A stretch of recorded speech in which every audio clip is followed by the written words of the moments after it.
안녕하세요. 사연 읽어주는 남예입니다. 오늘도 와주셔서 감사합니다. 구독과 좋아요 부탁드리며 오늘의 사연 시작하겠습니다. 가족은 대체로 혈연, 혼인, 입양 등으로 관계되어 같이 일상의 생활을 공유하는 사람들의 집단 또는 그 구성원을 말한다. 집단을 말할 때는 가정이라고도 하며 그 구성원을 말할 때는 가솔 또는 식솔이라고도 한다. 사전적 의미의 가족은 이런 뜻이네요. 제게 가족의 의미란 혈연, 혼인, 입양, 그런 관계가 아니에요. 가족은 말 그대로 그 어떤 역경이 오고 힘든 일이 있어도 제 곁을 지켜주는 사람, 그게 가족이라고 생각합니다. 물론 지금 제 곁에 가족들이 제 정의대로 제 곁을 지켜주고 있고요. 아무리 가족이라는 이름을 달고 있어도 남보다도 못한 가족관계 많잖아요. 혈연으로 이루어져 있음에도 피를 갈아버리고 싶은 만큼 철천지 원수 같은 가족 구성원들을 본 적도 있었어요. 그래서 가족은 마음가짐에 따라 분류되는 게 맞지 않을까 싶네요. 제가 미치도록 사랑하고 애정하는 저의 가족이 이렇게 유지되기까지 많은 일들이 있었어요. 처음부터 제 사람들이 아니었습니다. 아내도 처음부터 제 아내가 아니었고 아이도 처음부터 제 아이가 아니었습니다. 지금에서 한참 예전으로 돌려보자면 아내는 다른 사람의 여자였습니다. 저는 그런 아내를 그저 짝사랑하는 있는지 없는지도 모를 아무개 중 한 명이었고요. 아내는 어디 쓰든 빛이 나고 누구나 눈에 오래 담으려 하는 사람이었어요. 그러니 당연히 늘 옆에 연인이 있었죠. 저는 그것만으로도 좋겠습니다. 아내가 다른 사람의 연인일지언정 행복하길 바랬고 지켜보는 것만으로도 좋았죠. 학교에서 친구로 지내는 사이였어요. 같은 과, 같은 동아리, 같은 모임, 제가 다 따라 들어간 것이었습니다. 지켜보는 것만으로도 제 인생의 유일한 낙이었으니 주인공은 아내, 저는 있는지 없는지 모를 배경처럼요. 아내는 자신만큼이나 눈에 띄고 잘나디 잘난 남자를 만나고 있었어요. 그래서 모두가 아내를 눈여겨봤지만 그렇다고 눈독 들이지는 않았습니다. 그만큼 정말 끼리끼리 만난 잘난 커플이었거든요. 물론 저도 그랬고요. 둘 사이를 방해해서 아내를 독차지하겠다? 그런 건 꿈도 꿔본 적 없었습니다. 이렇게 혼자만 짝사랑을 하다가 그 둘의 결실을 보고 그저 응원하겠지 라는 생각이었죠. 어느 한 연예인을 좋아하는 관중 속 한 사람처럼 말입니다. 내가 끼어들어서 그 둘 사이에 뭘 어쩌겠다는 생각은 단 한 번도 품어본 적이 없었습니다. 그렇게 아내의 삶 속에서 조연 일로 살아가던 어느 날, 처음으로 아내가 제게 말을 걸었던 날이 있었어요. 아, 맞아. 너네 집이 대대로 식당 한다고 했었지? 그럼 너도 요리 잘해? 내가 이번 주에 집에 사람을 좀 초대하는데 내가 할 줄 아는 게 하나도 없어서 말이야. 미안한데 나 음식 만드는 것 좀 알려줄 수 있어? 부탁할게. 아내가 할 줄 아는 요리가 하나도 없다면서 사귀던 그 연인의 생일이라 음식 몇 가지를 하고 싶다고 했어요. 그 어느 것 하나 내세울 것 없는 저였지만 집안에서 식당을 하다 보니 유일하게 할 줄 아는 것이 음식이었습니다. 적어도 다른 또래들보다는 잘했어요. 그래서 그것이 제게는 기회가 되었습니다. 그 빌미로 아내와 많이 가까워졌습니다. 물론 딴 놈에게 해줄 음식이었고 그깟 일로 가까워지리라고는 꿈도 못 꾸었지만요. 그런데 가까워질수록 아내 또한 저처럼 연인 앞에서는 한없이 을이라는 걸 알게 되었습니다. 아내의 집안이 그리 좋지 않아서 그렇게 요리를 해주는 식으로 만나는 남자에게 마음을 표현했고 만나는 그 남자는 그런 아내의 마음을 몇 번이고 무시하는 것을 제가 곁에서 알게 되었습니다. 어떤 날은 울기도 하고 제게 서러움을 내비치기도 했었어요. 그 사람 원래는 착한 사람이야. 내가 부족해서 그래. 집에서 나 때문에 반대가 심하니까. 그래서 나한테 잘해주고 싶어도 자기가 힘드니까 한 번씩 그러는 거야. 그것뿐이야. 내가 그 사정 다 아는데 나도 한 번씩 힘드네. 그냥 너한테 네가 편하니까 투정하는 거야. 너무 담아듣지 마. 그래서 저는 그런 아내를 달래주기도 하고 웃게 해주려고 많이 노력했습니다. 그러면서 내 곁으로 오면 내가 평생 웃게 해줄 자신 있는데, 적어도 그놈보다는 내가 더 행복하게 해줄 수 있는데 라는 마음이 조금씩 커졌어요. 내심 그 남자와 헤어지기까지 바랬었습니다. 하지만 아내는 그 남자를 열렬히 사랑했고 저는 뺏을 자신감은 없었어요. 그런 아내의 마음을 누구보다 잘 알고 있었기 때문이었습니다. 그러던 중에 저와 아내는 대학을 졸업하였고 이제는 정말 볼 일이 없겠구나, 정말 이별이구나 싶었습니다. 저는 서울로 가게 되었고 아내는 고향으로 가게 되었거든요. 그래도 저를 친한 친구라고 생각했던 아내는 핸드폰을 개통했다면서 제게 알려주었어요. 내 번호 남자친구랑 너밖에 몰라. 다른 사람들한테는 안 알려줬어. 고마워. 적어도 네가 있어서 내가 위안되는 일들이 정말 많았거든. 나 네가 알려준 미역국 아직도 자주 끓여 먹는 거 알아? 그래서 미역국 끓일 때마다 네 생각 나더라. 너는 나한테 그런 사람이야. 미역국처럼 잊을만 하면 무조건 1년에 한 번을 꼭 생각이 날 사람. 그런 사람. 저는 속으로 그렇게 생각했죠. 내가 너에게 미역국 같은 사람이라면 너는 나에게 공기 같은 사람이다. 매일매일 한시도 빼놓지 않고 내 숨통을 틔워주는 소중한 사람. 목구멍까지 그 말이 올라왔지만 하지 않았어요. 그나마 받은 그 연락처로 연락도 못하게 되는 사이가 될까 봐서요. 그렇게 아내를 향한 저의 짝사랑은 끝이 날 듯 끝나지 않고 이어졌습니다. 그리고 꼭 무슨 일말에 기대를 걸고 있지 않았지만 아내 때문인지 다른 여자에게 눈이 가지 않았습니다. 취업하고 주변에 여러 권유가 있었지만 싫었습니다. 아내 외에는 제 눈에 들어오는 이가 단 한 명도 없었거든요. 그러던 어느 날 친한 친구의 광곡한 부탁에 어쩔 수 없이 선자리에 나가게 되었어요. 도살장에 끌려가는 소라도 되는 것처럼 한 걸음 한 걸음 맞선 자리를 가는 길이 한없이 무겁고 시간이라도 멈췄으면 좋겠다 싶을 만큼 고역이었습니다. 그러다 우연히 창에 비치는 카페에 제 시선이 닿았어요. 그런데 그 창 안에 그가 있었습니다. 아내의 연인이자 결혼까지 약속했다는 그 남자가 있었어요.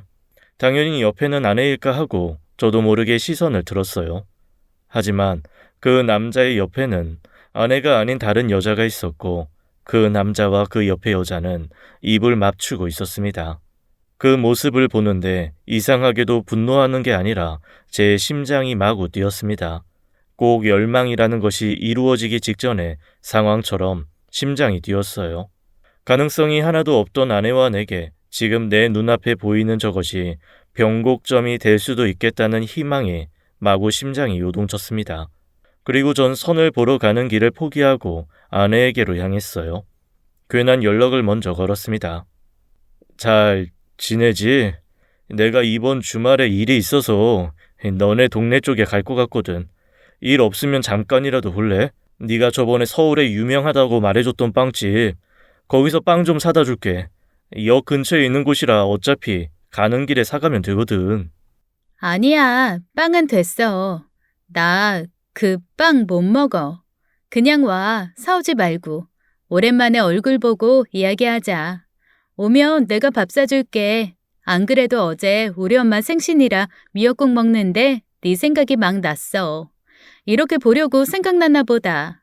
아내 또한 제 연락을 반갑게 받았고 저는 아내의 연인이 다른 여자를 만난다는 걸 어떻게 전해줘야 할지 궁리하고 또 궁리했습니다. 왠지 모르게 전 잔뜩 신이 나 있었어요. 그 당시 제가 26이었고 어려서 그랬던 건지 정말 그 이후로 아내를 가로챌 수 있을 거라는 허망 때문이었는지는 모르겠지만 말입니다. 결과적으로 저는 그 남자가 다른 여자를 만나고 있다는 말을 꺼내지도 못했습니다.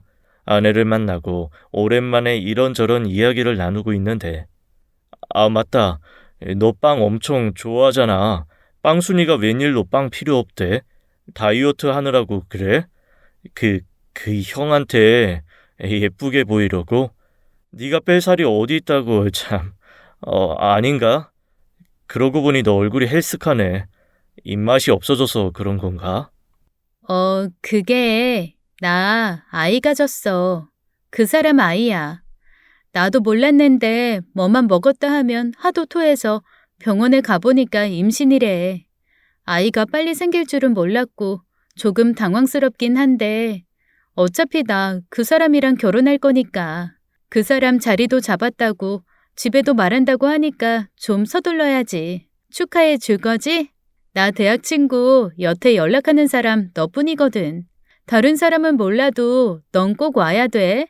그 순간 저도 모르게 표정 관리가 안 되었을 거예요. 할 수 있다면 울고도 싶었어요. 진짜 안녕이구나. 그녀와 나는 어떻게든 안 되는 사이구나라고 단단히 체념하게 되었어요. 그리고 그날을 마지막으로 저는 아내에게 그 어떤 연락도 하지 않았습니다. 한동안 많이 힘들었었어요. 아내와의 연락을 끊는 것이 꼭 제 인생을 끝내는 기분이 들었거든요. 그리고 정확히 한 달 후에 아내에게서 먼저 연락이 왔습니다.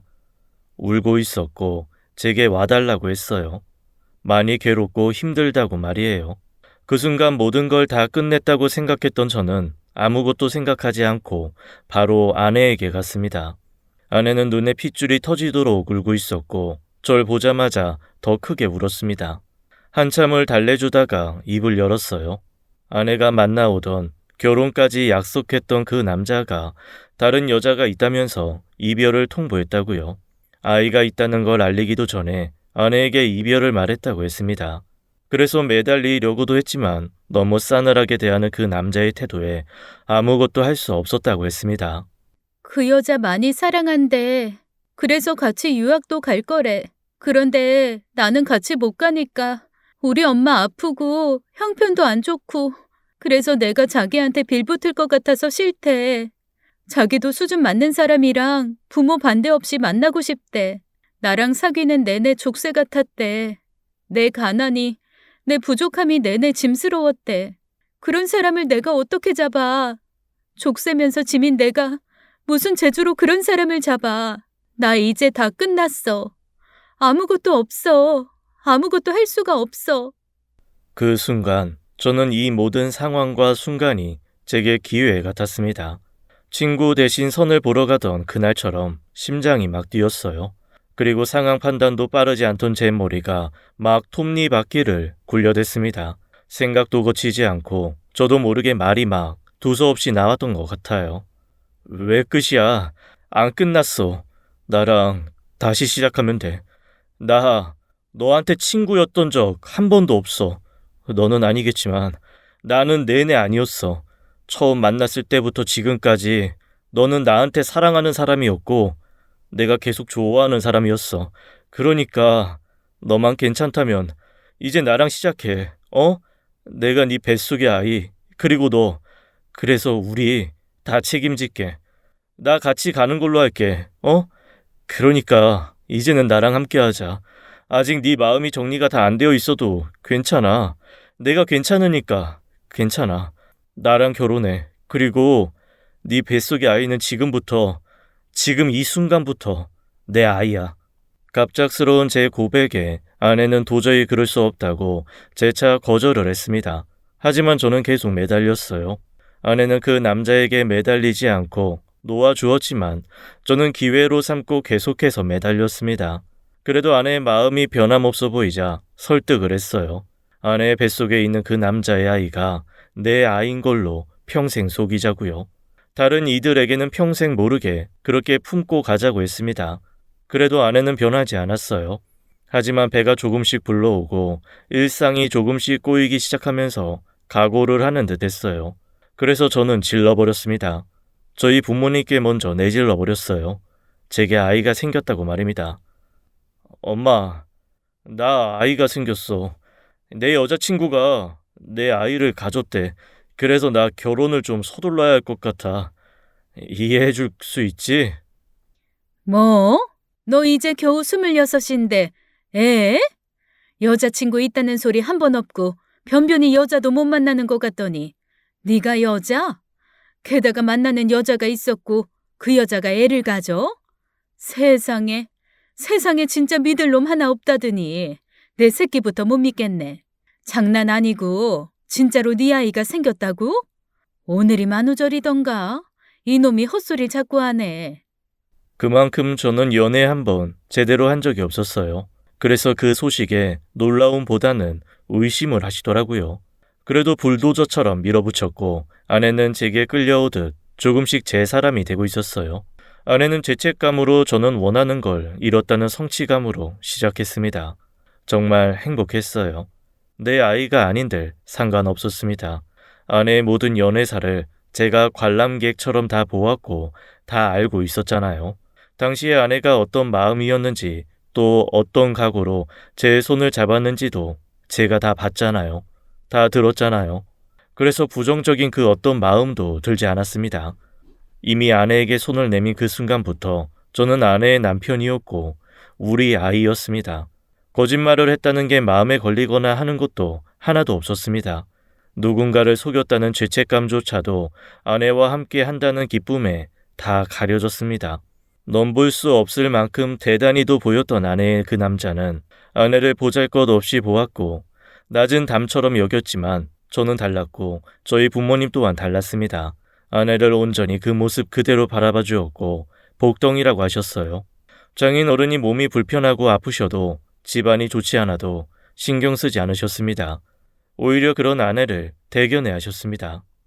어쩜 아버지 병간호 하느라고 많이 힘들었겠네. 안사돈도 대단하고 우리 며느리도 대단하고 우리 아들놈이 멍청이 같아서 어디 여자나 제대로 만날까 내내 걱정이었는데 속도 위반을 하기는 했지만 이렇게나 예쁜 며느리가 들어왔어. 살면서 힘든 거 있으면 언제든지 말해. 우리 손주도 이렇게나 빨리 만들어줬는데 내가 뭔들 못해줄까. 할 수만 있으면 우리 며느리 없고 내가 동네방네 온 세상 다 자랑하고 싶을 지경이라니까. 진짜로 우리 아들이 여태껏 제일 잘한 게 우리 며느리 모셔온 거라니까. 아내와 어머니는 사이가 무척이나 좋았습니다. 소심하고 내성적인 저와는 달리 어머니는 호탕하신 편이셨고 어쩌면 저와 같은 느낌의 아내를 많이 이끌어 주셨거든요. 그리고 아내 또한 죄책감 때문에 어머니를 어려워했지만 지속적으로 잘 챙겨주는 어머니의 모습에 마음을 열었습니다. 아내와 저는 아이를 출산하고 식을 올리기로 약속했고 혼인신고를 먼저 했습니다. 그리고 혼인신고하는 날 제대로 프로포즈를 했어요. 반지 하나 주지 않고 제가 매달리듯 따는 아내의 마음인지라 내내 불편했거든요. 그래서 퇴근길에 아내를 불러서 반지를 끼워 주었습니다. 그런데 조금은 슬펐어요. 제게 반지를 받은 아내가 기뻐하기보다는 울면서 미안했습니다. 진작에 아내가 어떨지 알고는 있었지만 서글펐습니다. 이 사람은 내내 나에게 죄책감과 미안함이라는 감정만 가지겠구나. 아내에게 나는 사랑하는 사람이 아닌 구원자뿐이 못되겠구나 싶었어요. 우는 아내를 달래주면서 말했습니다. 앞으로 웃게만 해줄게.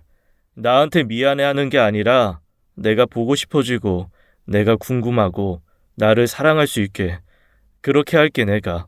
당신은 아무것도 안 해도 돼. 내가 다 할게. 정말 미안해. 그리고 나도 노력할게. 당신한테도 잘하고 어머니한테도 아버님께도 정말 최선을 다할게. 평생 고마워하면서 살게. 고마워. 그 누구도 행복하지 않은 프로포즈를 하고 저는 각오했습니다. 뭐가 되었던 난 처음부터 아내의 유일한 사람이다. 과정이 뭐가 어찌 되었던 유일한 사람이다 라고 말이죠. 아내는 아이를 낳았고 걱정과는 달리 아이가 아내와 붕어빵이었습니다. 딸이었고 정말 예뻤습니다. 제게 하늘이 내려준 천사는 아내뿐인 줄 알았는데 우리 딸아이도 포함이었네요. 막 낳은 아이를 제가 아는 순간 여태껏 제가 살면서 겪어본 그 어떤 감정에도 비할 수 없었어요. 수많은 표현들 중에 바로 든 생각이 은총이라는 단어였습니다. 제 품에 안긴 딸아이가 이 세상에서 유일하게 제게 내려진 은총 같았습니다. 그리고 괜한 생각이겠지만 아내의 뱃속에 있을 때 내내 저와 함께해서 그런 건지 저를 닮은 것 같아 보였습니다. 딸아이가 자라는 동안 제가 발견한 것들이 그랬어요. 말투를 저를 빼다 박았고 화가 나면 입술을 앙다무는 것도 저를 닮았어요. 모르는 게 있으면 질문부터 하는 게 아니라 혼자 한참을 생각하다가 떠보든 물어보는 것도 절 닮았습니다. 결정적으로 공부머리가 좋았어요. 그건 분명 절 많이 닮았습니다. 그리고 아내를 위하고 잘 따르는 것 또한 저를 빼다 박았습니다. 그만큼 수를 셀 수 없을 만큼 딸아이는 저를 많이 닮아 있었습니다. 그래서 저는 딸아이에게 아빠 붕어빵이라고 부르곤 했었습니다. 아빠 미님이 아빠 붕어빵 오늘도 재미있게 놀았어? 아닌가? 에이 아주 입이 대빨 나왔네. 이것도 날 쏙 빼다 맞다니까. 기분 나쁘면 요 입부터 내미는 거 말이야. 그렇지. 동네 사람들이 예쁜 며느리 닮았다고 천만다행이라고 놀려도 저런 거 보면 딱 지 아빠라니까. 그래도 얼마나 다행이냐. 딸은 아빠 닮는다는데 우리 예쁜 며느리 닮아서 우리 아들 돈 굳었잖아. 생긴 거 빼고는 그래도 다 너야. 많이 닮았어. 내가 너 낳고 키울 때 애가 왜 이렇게 말이 없나, 왜 이렇게 안 울까 걱정이 많았거든. 그런데 키우면서 보니까 애기가 생각이 너무 많아. 그래서 생각을 많이 해서 입을 안 열었던 게야. 네 딸이 딱 너야. 너 어릴 적처럼 생각이 많아. 오늘도 하루 종일 할머니 소리 딱 한 번 들었지 뭐야. 누가 네 딸 아니랄까 봐서. 그렇게 제가 딸아이와 저의 공통점을 이야기하고 저희 어머니가 이야기를 할 때 좋았습니다. 하지만 곁에 있던 아내는 그럴 때면 눈을 내리깔고 숨죽이고 있었어요. 좋아하지 않고 미안해하고 죄송해했습니다. 아가, 그렇지? 네 남편이랑 딸내미랑 아주 똑같다.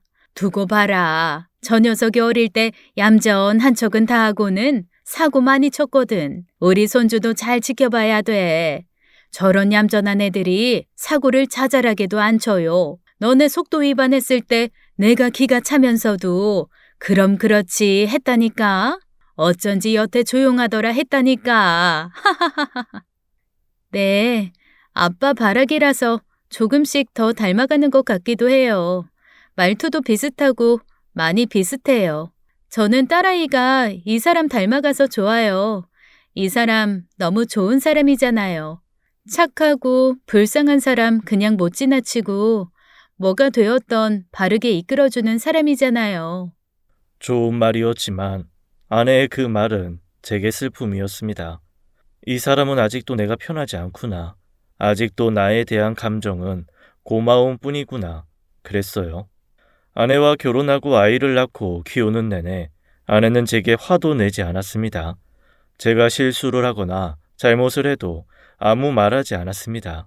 차라리 화를 내고 다른 아내들처럼 제게 화풀이도 하고 짜증을 좀 냈으면 하고 바래서 어떨 때는 일부러 아내를 도발해 본 적도 있었어요. 생전 술도 안 먹는데도 일부러 과음을 하고 들어와선 취한 척 아내에게 추태를 보였죠. 아유, 오늘 도저히 거절할 수가 없어서 동료들이랑 거하게 한잔했지 뭐야. 그래도 우리 여보 보고 싶어서 내가 후딱 온 거야. 잘했지? 취한 와중에도 우리 와이프 생각이 얼마나 많이 나던지. 역시 나는 우리 와이프밖에 없어. 당신 덕에 나 요즘 사는 게 너무 행복해. 행복이 가득 차고 충만해서 출근길도 구름길을 걷는 것 같고 일하다가 힘들어도 당신이랑 우리 딸 사진 보면 이 솜사탕처럼 사르륵 녹는다니까. 당신이랑 우리 딸은 나한테 축복이야. 나를 남들보다 더 띄워줘. 그 누구보다 더 내가 제일 행복해. 고마워 여보. 응, 나야말로. 당신 아니었으면 나는 지금쯤 어쩌고 있을까? 그런 생각을 할 때가 있는데 그럴 때 단 한 번도 지금보다 나았을 거라는 생각은 해본 적이 없어서 나야말로 당신한테 참 고마워. 고마워 말고 사랑한다고 해주면 안 될까? 미안해 말고 내가 좋아서 내 손 잡아준 거라고 거짓말이라도 해주면 안 될까? 당신 마음이 만이라면 날 만나고 그중 천 중에 1이라도 엄청 찰나의 순간이라도 날 마음에 담았던 적이 있었다고 그렇게라도 말해주면 안 될까? 당신 입에서 나온 말이라면 난 다 진실이 되거든. 미안해. 거짓말도 바라게 해서. 사랑해. 내내 사랑했어. 내 손 잡아줬을 때도 지금도 나랑 우리 아이 받아줘서 정말 사랑했어. 당신 불편한 감정 다 감수하면서 아무것도 묻지 않고 이렇게 이끌어줘서 사랑했어. 사랑하고 사랑할 거야. 계속. 취한 척 엎드려 절받듯 받은 말이었어도 좋았습니다. 거기까지도 결국 발전한 것이란 뜻이니까요.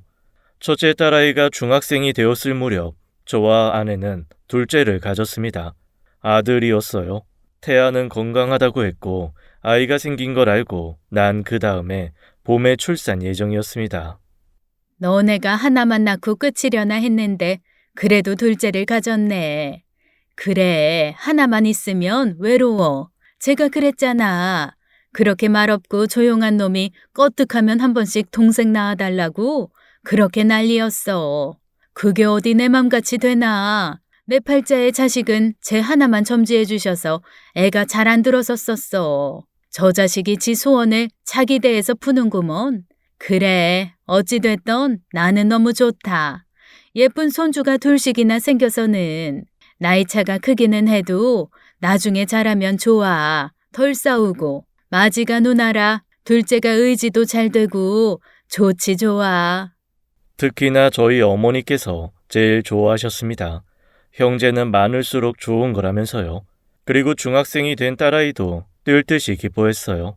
내심 동생이 갖고 싶었는데 말할 수 없었다면서 말이죠. 내가 성교육 받을 때 보니까 아이 가지는 것도 되게 어려운 거고 임신하고 뱃속에서 아이를 키우는 것도 엄청 어려운 일이라고 하더라고. 그걸 내가 다 아는데 그걸 또 엄마한테 부탁할 수는 없는 노릇이잖아. 그래도 동생 생겨서 나는 너무 좋아. 내 친구들은 다 동생들 있어서 약속 있을 때 한 번씩 동생 데리고 나오거든. 그때마다 너무 부러워서 내가 친구들 동생 안고 다니고 손잡고 다니고 그랬었어. 근데 진짜 내 동생 생겼으니까 엄마가 낳으면 내가 매일 데리고 다닐 거야. 맨날 업고 다니고 기저귀도 내가 갈아줄 거고 다 할 거다. 그래서 모두가 기뻐하는 상황이었어요. 특히나 아내가 가장 좋아했습니다. 아내는 저와 아내 사이에 무언가가 필요하다고 느꼈던 것 같았어요. 아무리 제가 딸아이를 제 아이처럼 생각한다고 한들 친자식이 아니니 내내 그런 마음을 가졌었던 것 같았습니다. 아들이 생기면서 그제야 아내와 제 사이에 징검다리라도 생겼다는 듯 말했습니다. 나는 둘째 오래도록 바랬어. 첫째 하나만 잘 키우는 것도 좋지만 당신 닮은 아이 낳고 싶었거든. 아들이라고 하니까 분명 당신 빼다 박을 거야. 그렇지? 당신도 좋지? 딸은 딸대로 좋긴 하지만 아빠들은 마음이 다르대. 아들이 있어야 나중에 나이 들어서 의지도 되고 둘이 통하는 것도 있고 말이야. 헤이, 나는 우리 딸 하나만으로도 족하다니까 당신을 참. 요즘에는 아들이고 딸이고 그런 구분 필요 없어요, 아줌마. 딸이 아들 목도 다 하고 잘 키운 딸 하나, 열 아들 안 부럽단 말도 있다니까. 우리 회사 부장님 딸 하나뿐이라고 그렇게 걱정하더니 요즘에는 나한테 딸이 최고라고 막 쌍따봉 올리신다니까. 부장님 첫째 딸이 집 바꿔줬거든. 전셋집을 자가로 바꿔주고 명의도 부장님 명의로 해줬다고. 그놈의 자랑을 얼마나 하고 다녔나 몰라. 아들 생겨서 기쁘기도 하지만 우리 딸내미 진짜 열 아들 안 부럽지 암. 대통령 될 것 같아. 우리 딸은 진짜 대단한 사람 될 거야. 혹시나 아내가 제가 딸에 대한 애정이 둘째로 인해 적어진다 느끼기라도 할까 조심스레 말했어요. 물론 그렇다고 해서 딸아이가 덜 사랑스럽거나 하게 될 일은 전혀 없었지만요. 그러던 중에 그가 나타나 버렸습니다. 아내를 버리고 돈 많은 집 여자를 잡아 떠나버렸던 아내의 전 남자친구이자 제 딸아이의 친부. 그가 저희 집으로 찾아왔어요. 하필 저희 어머니가 계시던 날 왔습니다. 누구세요? 누구 찾아오셨어요? 내 자식 찾으러 왔습니다. 다 확인하고 왔어요. 내 핏줄, 내 딸 찾으러 왔어요. 아이 저기 있네. 너 왜 거짓말했냐? 내 아이 가졌으면서 왜 나한테 그때 말 안 했어? 내 자식 내놔. 그 남자는 아내를 발견하고는 다짜고짜 딸아이를 달라고 했습니다. 자기 핏줄이니까 자기 모르게 낳고 키우는 게 용납이 되질 않았다고 말이에요. 무슨 상황인지 파악도 안 되는 상황에서 그 남자는 아내를 붙들고 윽박 지르면서까지 아이를 내놓으라고 말했고, 아내는 그저 얼어붙어서는 아무 말도 못하고 있었죠. 그때 제가 퇴근하고 집으로 들어섰습니다. 전 바로 한눈에 그 남자를 알아보았어요. 때가 왔구나.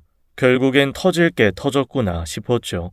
저는 바로 남자를 밖으로 나오라고 했고, 딸아이가 집에 들어오기 전에 그 남자를 치워야만 했습니다. 저랑 이야기하시죠. 저희 어머니는 내용 잘 모르시고 와이프도 당황해서 제대로 말 못할 겁니다. 그러니까 나가서 저랑 이야기하시면 됩니다. 그 남자 앞에서 저는 태연한 척하긴 했지만 가슴이 뛰었고, 혹시나 딸아이를 빼앗기지 않을까라는 불안감에 사로잡혔습니다. 그 누구보다 불안한 상태였고 벌벌 떨고 있었어요. 최대한 정신을 가다듬고 말했습니다. 딸아이는 제 아이라고요. 뭔가 오해가 있으신 것 같은데 제 딸입니다. 그쪽이랑은 아무 관계 없어요. 어디서 뭘 듣고 오신 건지 모르겠지만 이러시면 경찰 부르겠습니다. 괜한 오해 생겨서 우리 딸 걱정하게 하고 싶지 않아요. 집사람도 그렇고요. 그리고 당신 양심이라는 게 있으면 더더욱 이럴 수 없는 거 아닙니까? 불쌍한 사람 그렇게 내쳐놓고 이제 와서 뭘 요구하는 건데요. 당장 가세요. 다시는 오지 마시고요. 저 다 확인하고 왔습니다. 고향집에서 짐 정리하는데 산모 수첩이 나왔어요. 제 어머니가 발견했고 진짜 저 까맣게 몰랐습니다. 그래도 내 애잖아요. 저 아이 못 가집니다. 지금 제 와이프가 아이를 못 가져요. 그쪽은 더 잘 알 거 아닙니까? 그래도 내 새끼가 버젓이 살아있다는 걸 아는데 그럼 내가 데려와야죠. 그게 맞는 거죠. 우리 아내가 아이 데려오라고 했습니다. 아무리 못해도 아무 피도 안 섞인 남의 자식보다야 남의 배로 낳았어도 제 피라도 섞여 있는 애가 차라리 낫겠다고요. 그러니 데려가야죠. 저한테 진작에 말도 안 하고 혼자 가지고 제가 헤어지자고 했다고 끝까지 말을 안 하다니요. 저야말로 신고해야죠, 경찰에. 절 속인 거잖아요. 내 종자를 낳아놓고도요. 딸이라면서요. 그 딸이 친아빠가 따로 있다는 걸 알고 있습니까? 제대로 사실을 말해준 적 있어요? 없죠. 아까 보니까 그쪽 어머니는 아예 모르시는 것 같은데 속인 겁니까? 그럼 당연히 애도 친아빠가 있다는 걸 모르겠네요. 산모수첩 보니까 지금이면 고등학생 뭐 그쯤 됐나요? 그 나이면 알 겁니다. 친아빠와 친아빠가 아닌 건 다르다는 걸요. 제 입장 이해해 주세요. 그쪽이라면 저처럼 딸아이 찾으러 안 오겠습니까? 전 세계를 다 뒤져서라도 찾아댈걸요. 그 남자는 이미 확신을 하고 있었고 무조건 딸아이를 데려가고 싶다고 했습니다. 그래서 시간을 좀 달라고 했어요. 딸아이가 사실을 모르기에 설명이 필요했고 이미 알아버린 어머니께도 해명을 해야 했습니다. 무조건 친권을 주장하기보다는 딸아이가 알아야 할 필요가 있긴 했어요. 언젠가는 말해줘야 할 기회가 필요했는데 본의 아니게 그때가 지금이 되어버린 거죠. 남자는 알겠다고는 했지만 서둘러 달라고 했습니다. 몰랐으면 몰랐지 본인이 알게 된 이상 딸아이가 너무 보고 싶다면서요. 더 시간을 지체했다가는 친권을 주장하는 소송이라도 걸 거라고 제게 경고했습니다. 전 분명 경고했습니다. 이틀 줄게요. 아무런 대응 안 하시면 바로 내 딸한테 갈 겁니다. 찾아가서 내가 직접 말할 거예요. 내가 친아버지라고. 지금 곁에 있는 당신은 친아버지가 아니라고요. 제 인생에서 제일 힘든 고비였을 겁니다. 모든 걸 다 오픈하기에는 복잡했고 아이가 알게 되면 분명 정서적으로 혼란스러울 것이며 우선은 이미 알아버린 어머니와 아버지께 어떻게 설명해야 할지 힘들었습니다. 남자가 떠나고 전 다시 집으로 돌아왔어요. 집안 분위기는 심각했고 아내는 고개가 거의 바닥에 닿을 만큼 숙이고 있었습니다. 제가 오자 그제야 어머니께서 물으셨죠. 아내에게 물었으나 아무 말 못한다면서요. 야야, 얼른 말 좀 해봐. 이게 다 무슨 일이야? 방금 그 사람이 뭐라는 거니? 왜 내 손녀가 자기 자식이라고 해? 왜 우기는 거야? 그 사람 말이 진짜야? 그 사람 자식이야? 그럼 대체 너네는 왜 그렇게 서둘러서 결혼했던 건데? 응? 얼른 설명해봐. 엄마, 우선 진정하고 이 사람은 사실대로 말하고 싶어 했어. 그런데 내가 안 된다고 했어. 내 딸이야. 생물학적으로 내 딸이 아니라고 할 수는 있겠지만 내 딸이 생겼을 때부터 쭉 내내 내 딸이었어. 한 번도 아니었던 적 없어. 내가 그러자고 했어, 엄마. 이 사람 원망하지 마. 제 말이 끝나자 어머니는 어어 하시더니 쓰러지셨어요. 시작은 작은 비밀이라 생각했지만 아이가 자라듯 비밀도 너무나 커져서 걷잡을 수 없었나 봅니다. 저는 모두를 위한 선택이라고 생각했는데 어머니가 쓰러지시고 다른 가족들의 비난을 받으며 생각해보니 진작에 밝힐 것을 실수였나 라는 생각을 하게 되었습니다. 다른 사람을 위해서라는 핑계로 어쩌면 제 자신이 제일 속편하기 위해 그랬던 것 같기도 했어요. 그게 뭐라고 그렇게 속이고 살았냐?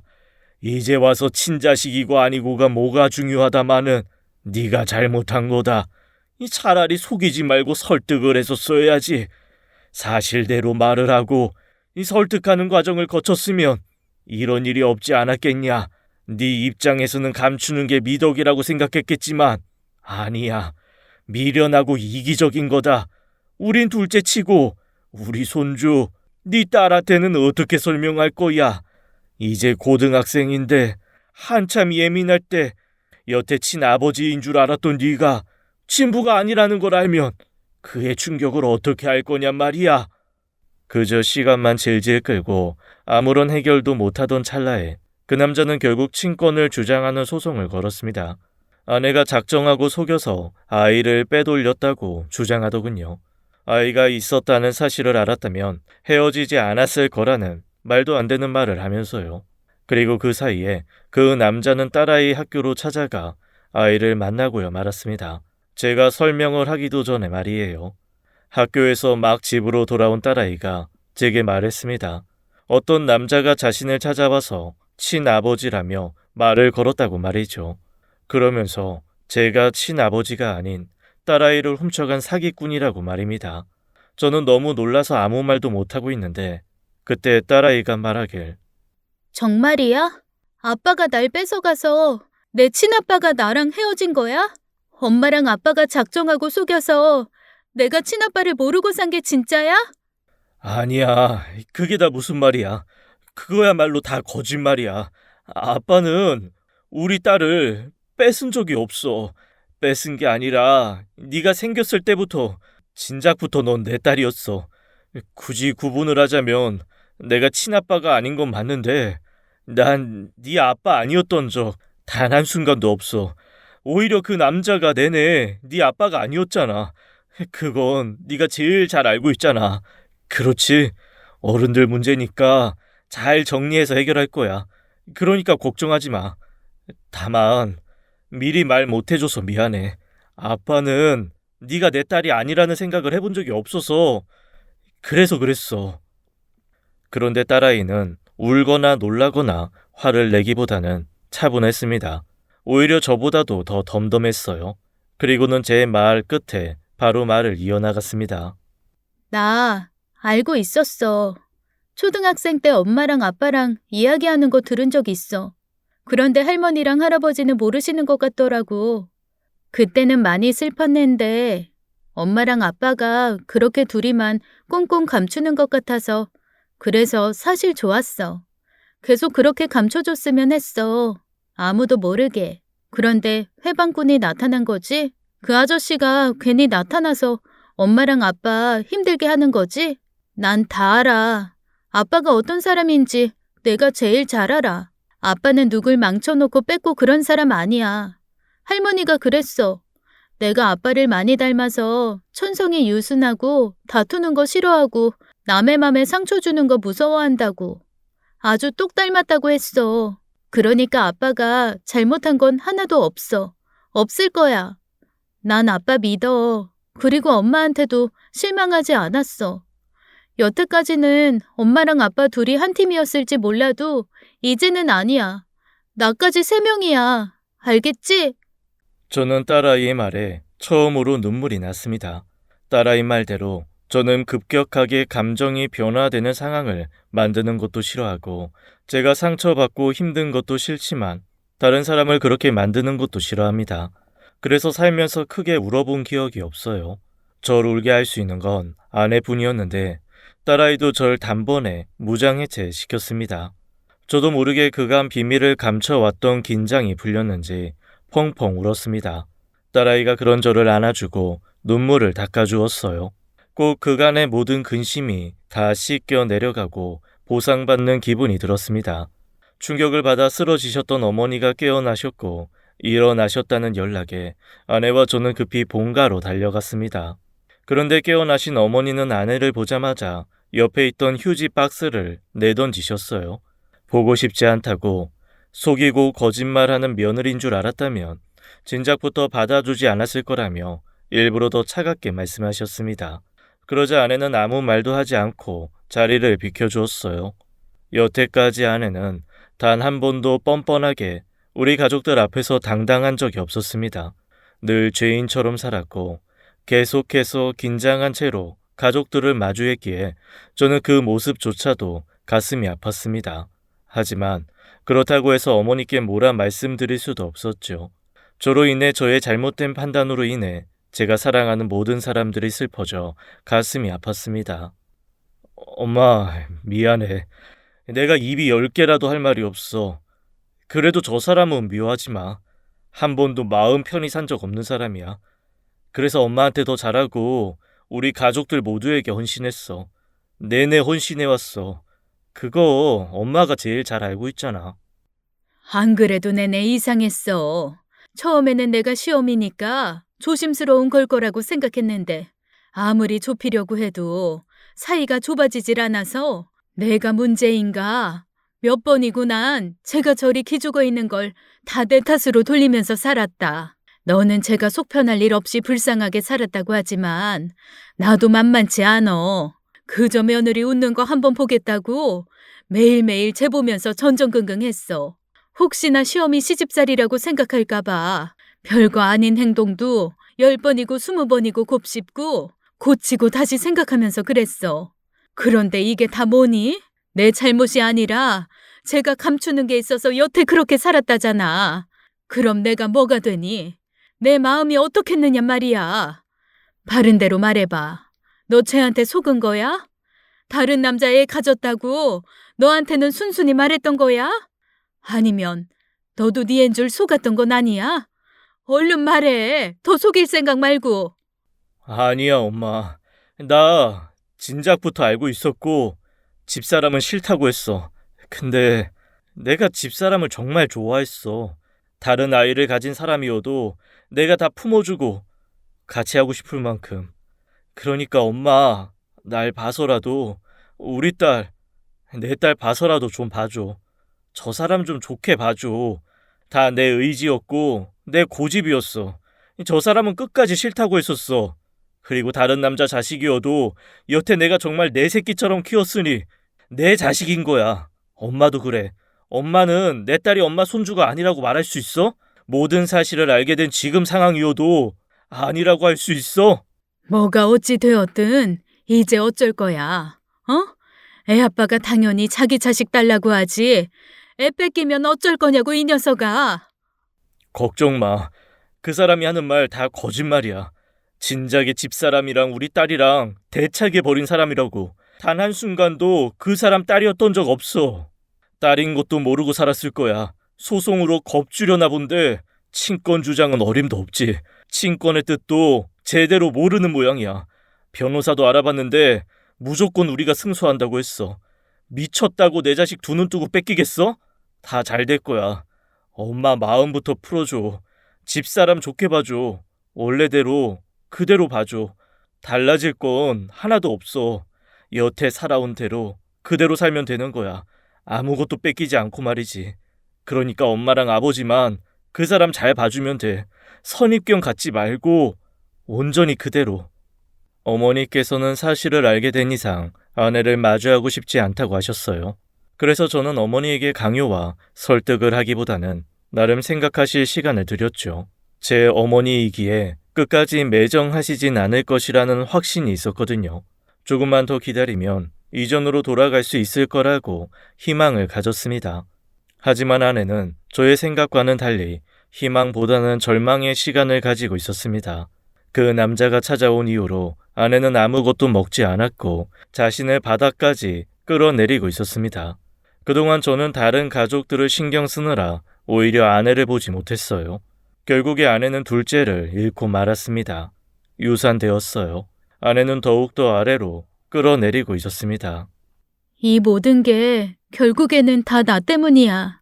애초에 당신이 날 만나지 않았다면 이런 일이 안 생겼을 거야.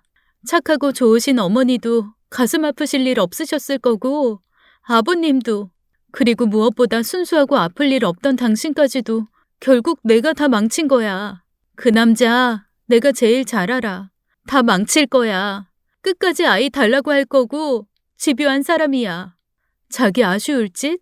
절대 안 해. 가지고 싶은 건 무조건 다 가져야 하는 사람이야. 미안해, 여보.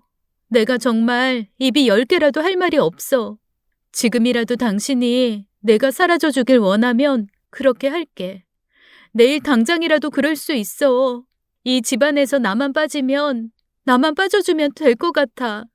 그게 무슨 소리야? 아직도 우리 가족이 아니야? 당신한테 나는 아직도 그렇게 믿음직스럽지 못해? 당신 혼자 짊어지고 사라질 일 아니야. 우리 가족 다 같이 해결하면 되는 일이야. 제발 당신은 당신 인생에 나 좀 끼워줘. 이제 그럴 때도 되었잖아. 둘째 아이는 당신 잘못이 아니야. 우리랑 아직 인연이 아니었나 보지. 당신은 몸만 잘 추스르면 돼. 내가 알아서 잘 해결해볼게. 당신이랑 우리 딸만 내 곁에 있어주면 나 천하무적이야. 아무것도 무서울 거 없어. 다 해결할 수 있어. 걱정 마. 아내는 몸도 마음도 지쳐 있었던 터라 병원에 입원시켰습니다. 딸아이 침부로 인해 제가 힘들게 꾸린 내 가정이 조금씩 망가지는 기분이었어요. 말로는 내가 다 해결하겠다고 자부했지만 저도 두려웠고 저도 힘들었습니다. 어디부터 어떻게 되돌려야 할지 막막했어요. 그렇다고 해서 모든 걸 포기하고 싶지는 않았습니다. 내 선에서 내가 최대한 할 수 있는 게 뭘까 그런 생각만 했습니다. 제가 계속 고민에 빠지자 딸아이가 말해주더라고요. 저는 저의 일을 하고 딸아이 자신은 자신이 할 수 있는 일을 하겠다고 말이에요. 내 나이 17 평생에 단 한 번도 인생에 위기랄 게 없었거든. 그래서 지금이 내 인생의 첫 위기야, 아빠. 아빠가 그랬잖아. 나한테 아빠는 평생 방패가 되어주겠다고. 그게 아빠 말버릇이잖아. 그러니까 아빠는 방패해줘. 나는 창이 될게. 아빠는 막기만 해. 난 찌르고 앞으로 나갈게. 지금 창을 쥘 수 있는 사람이 나뿐이잖아. 내 의사 분명히 하고 나도 엄마 지킬 거야. 그 당시에는 그저 딸아이가 어린 치기의 한 말이라고 생각했는데 정말 딸아이는 자신의 방식으로 저와 아내를 지켜주었습니다. 소송에 한번 패한 딸아이의 친부는 또다시 소송을 이어간다며 제게 경고했었어요. 반드시 딸아이를 데려갈 거라고 말이죠. 그런데 이상하게도 다시 소송을 걸지 않고 잠잠했습니다. 어차피 안 될 게 뻔하니 지레 겁먹고 관둔 거라 여겼어요. 하지만 그런 게 아니었습니다. 소송을 거는 게 아니라 저에게 전화를 걸더라고요. 당신 딸이 찾아왔어요. 자기한테는 아빠는 한 명이라고. 제가 생물학적으로 아버지가 맞을지는 몰라도 죽을 때까지 정붙일 자신도 없고 그러고 싶지도 않다고요. 저로 인해서 딸아이 가족들이 모두 불행해졌다면서 제 탓이라고 우는데 솔직히 저도 아빠잖아요. 마음 아프더라고요. 그렇게 해서까지 데려오는 게 무슨 의미일까 한참을 생각하다가 결론 내렸어요. 그냥 내 친딸이 행복하길 바라는 게 낫겠다는 생각이요. 저희 부부 입양할 겁니다. 어쩌면 그쪽도 입양 같은 거잖아요.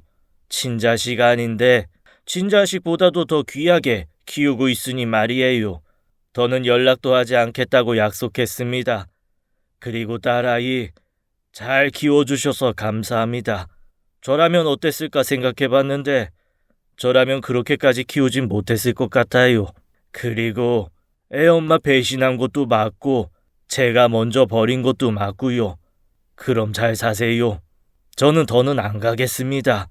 딸아이가 몇 번이고 그를 찾아가서 설득했다고 했습니다. 그리고 입원한 아내에게 다 끝났다고 전해주려고 찾아가니 아내가 입원한 병실에 어머니가 와 계셨습니다. 입원한 아내가 걱정이 돼서 오셨다고 하시는 거예요. 너도 키웠지만 나도 키웠어. 내 손주 내가 걔 태어났을 때도 안았고 내내 키웠었어. 너희만 키운 거 아니야. 나도 그래. 며칠 밤을 고민했다. 내 아들 자식이 아니라는데 내가 어떻게 봐야 하나. 며느리가 밖에서 가져온 아이라는데 어떻게 봐야 할지 자신이 없었어. 그래도 그렇다 한들 여태 잘하는 건 내내 보고 우리 손주 걷는 거, 말하는 거, 할머니 나 부른 거 내가 다 보고 키웠는데 그런 애가 어떻게 내 손주가 아니야. 그리고 나한테 찾아와서는 엄마랑 아빠 용서해달라고 빌더라. 지가 남의 새끼여도 할머니는 그대로 할머니라고. 아빠 자식 아니어도 아빠 자식 아니었던 적 단 한 번도 없었다고. 그렇게 말하는 애한테 뭐라고 할 수 있겠어. 내가 어른인데 내 앞에서 더 어른스럽게 말하는 내 손주한테 내가 뭘 더 고집하겠어. 그냥 다 받아들여야지. 우리 며느리 몸이나 추스르게 해야지. 없었던 일로 하고 다시 우리 가족 해야지. 나도 내 손주 며느리 잃기 싫다. 어머니는 우셨고 자고 있는 줄 알았던 아내 눈에서도 눈물이 흘렀습니다. 그렇게 다시 우리는 변함없이 가족이 되었습니다. 십수년이 흘러서 속 깊은 학생이었던 딸아이가 결혼해 자기와 똑 닮은 딸을 낳아 살고 있어요. 그래서 한 번씩 손주를 보며 엄마의 모습을 하고 있는 딸아이를 볼 때면 이런저런 생각들이 많이 듭니다. 그리고 그런 딸아이가 없었다면 지금의 나는 어떤 모습이었을까 하는 행복 속 불안함 같은 마음도 들 때가 있습니다. 그렇게 모든 고난을 지나치고서야 아내는 제게 잔소리도 하고 화도 내고 모든 감정을 쏟아낼 줄 아는 사람이 되었어요. 어쩌면 처음 아내를 만났을 때부터 이럴 운명이 아니었을까 싶어요. 지금까지 사연 읽어주는 남녀였습니다. 끝까지 함께 해주신 여러분 감사드리며 저희는 다음 사연으로 돌아올게요. 감사합니다.